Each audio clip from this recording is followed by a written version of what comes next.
Hello all, big பாஸில் புதுசாக ஒரு ப்ரமோ வந்திருக்கு, ரேஷன் டாஸ்க்கு. ஸோ இந்த வாரம் ஷாப்பிங் டாஸ்க்கோட ஒரு ப்ரமோ தான் வந்திருக்கு.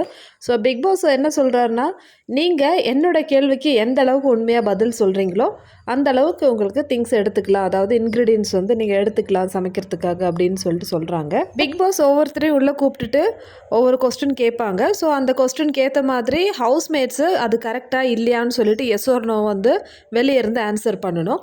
எந்த அளவுக்கு வந்து ஆன்சர் கரெக்டாக இருக்கோ அந்த அளவுக்கு வந்து பொருட்கள் எடுத்துக்கலாம். ஸோ இதுதான் ப்ரமோ. ஃபஸ்ட்டு ரஜித்தை காமிக்கிறாங்க. ரஜித் சாகத்துக்கிட்ட பேசுறது ஃப்ரெண்டாக இருந்தாலும் இல்லைனா சண்டை போடுறதா இருந்தாலும் எல்லாமே வந்து ஃபுட்டேஜ்க்காக தான், கேமராக்காக தான் சொல்லிட்டு பிக் பாஸ் கேட்குறாரு.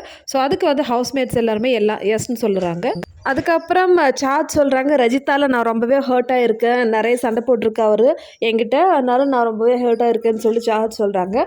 ஸோ நெக்ஸ்ட்டு திக்விஜய் கிட்ட கேட்குற கொஸ்டின் என்னென்னா, நீங்கள் வந்து இந்த ஷோவுக்கு முன்னாடி இன்னொரு ஷோவில் இருந்திருக்கீங்க இல்லையா, ஸோ அதே மாதிரி தான் வந்து இந்த ஷோலேயும் இருக்கீங்களா அப்படின்னு சொல்லிட்டு திக்விஜய் கிட்ட கேட்குறாங்க. அடுத்தது கரண்வீர் கிட்ட கேட்குறாங்க பிக் பாஸ், எப்போ இந்த ஷோ வந்து கரண்வீர் ஷோன்னு அறிவிச்சாங்களோ அதுக்கப்புறமேட்டு இந்த ஷோ ரொம்பவே போரிங் ஆகிடுச்சுன்னு சொல்லிட்டு நினைக்கிறோம், இது சரியா தப்பான்னு சொல்லிட்டு ரஜித் கிட்ட திருப்பியும் கேட்குறாங்க பிக் பாஸ், இதுக்கு முன்னாடி இருந்த ரஜித்து அதே மாதிரி இப்போ இருக்கிற ரஜித்தும் ஒரே மாதிரி தான் இருக்காரான்னு சொல்லிட்டு. அதுக்கு அவினாஷ் சொல்கிறாங்க, இதுக்கு முன்னாடி ரஜித் சோலோவாக இருந்தார், ஆனால் இப்போ வந்து ஒரு குரூப்பாகவே இருக்காருன்னு சொல்லிட்டு. அதே மாதிரி விபினை பற்றியும் கேட்குறாங்க. ஸோ இந்த மாதிரி நிறைய கொஸ்டின்ஸ் பிக் பாஸ் கேட்குற கேள்விக்கெல்லாம் கரெக்டான பதில் கிடைச்சாதான் உங்களுக்கு சோறு அந்த மாதிரி ஆக்கி விட்டுட்டாங்கடா. வடிவேல் ஏதோ ஒரு மூவியில் சொல்லியிருப்பாரு, கொஞ்சோண்டு சாப்பாடு சாப்பிட்றதுக்காக எப்படியெல்லாம் மானங்கிட்டத்தனமாக வாழ வேண்டியதாக இருக்குன்னு சொல்லிட்டு.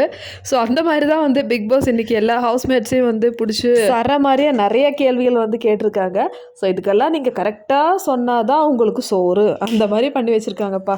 ஸோ இதோட டீட்டெயில்டு வீடியோ நாளைக்கு ரிவ்யூவில் போடுற மக்களே. ஆஸ் யூஷுவல் இந்த வீடியோ பிடிச்சிருந்தா சேனல் லைக் பண்ணுங்கள், ஷேர் பண்ணுங்கள், சப்ஸ்கிரைப் பண்ணுங்கள்.